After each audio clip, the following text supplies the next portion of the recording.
وزينب وما أدراكم ما زينب. جئت إلى المسجد بعد العصر فوجدت الملايين قد أحاطوا بالمسجد، والفقراء يأكلون من اللحوم والطعام ما لا يأملون به في كل العام. لما هذا؟ سألت، قالوا هذه مائدة زينب.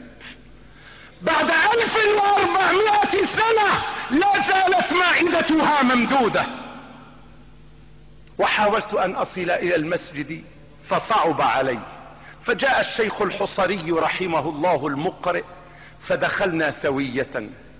فلما دخلنا إلى المسجد وجلسنا وصلينا المغرب، جلس الشيخ وقرأ آيات بينات ختمها: إنما يريد الله ليذهب عنكم الرجس أهل البيت ويطهركم تطهيرا.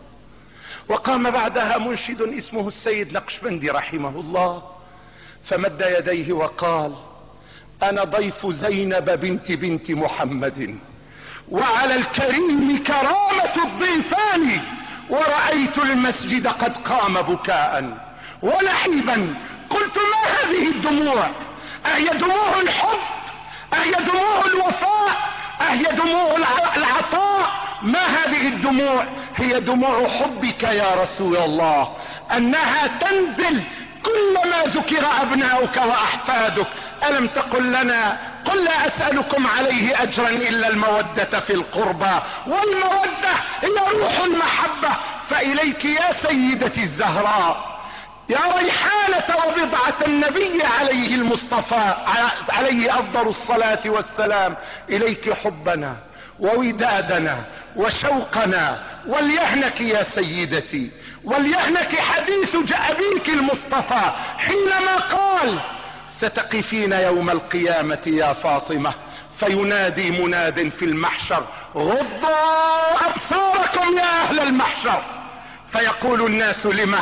فيقول المنادي: لتمر الزهراء وبنوها من نسل فاطمة، أنعم بفاطمة، من أجل فاطمة قد شرف النسب.